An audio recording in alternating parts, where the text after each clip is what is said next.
ప్రకారమే మీలో తనకు కలిగినదంతయు విడిచిపెట్టని వాడు నా శిష్యుడు కానేరడు.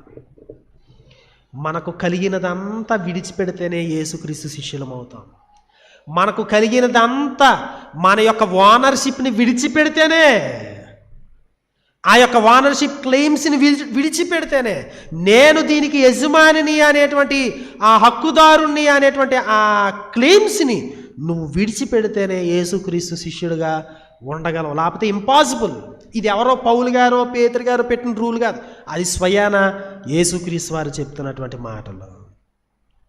నీ ఓనర్షిప్ క్లెయిమ్స్ని విడిచిపెట్టాలి. ప్రభువా, ఈ పిల్లలు నీవారు, ఇదిగో నా భర్త నా భార్య నీకు సంబంధించిన వాళ్ళు, ఇదిగో ఇవి నీవి.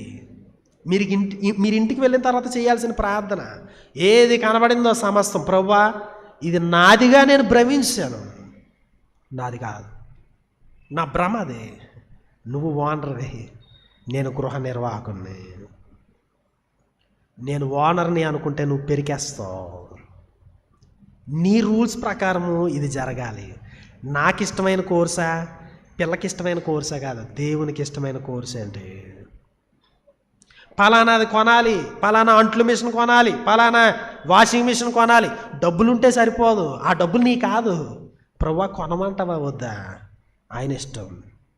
సరే ఇదంతా అయిపోయింది, మరి రూపాయి దగ్గర వచ్చింది అనుకోండి, అదేదో 25,000 రూపాయల సరుకు కనుక దేవుడు చిత్తమడగల. మరి రూపాయి దగ్గర, ఆ రూపాయి కూడా దేవుందే. దేవుని యొక్క విధానాలకు వ్యతిరేకంగా నీ దగ్గర నుంచి రూపాయి కూడా బయటికి వెళ్ళకూడదు. ఎందుకంటే ఆ రూపాయి దేవునిది. నువ్వెందుకు అట్లా వాడేవో దేవుళ్ళు లెక్క అడుగుతాడు.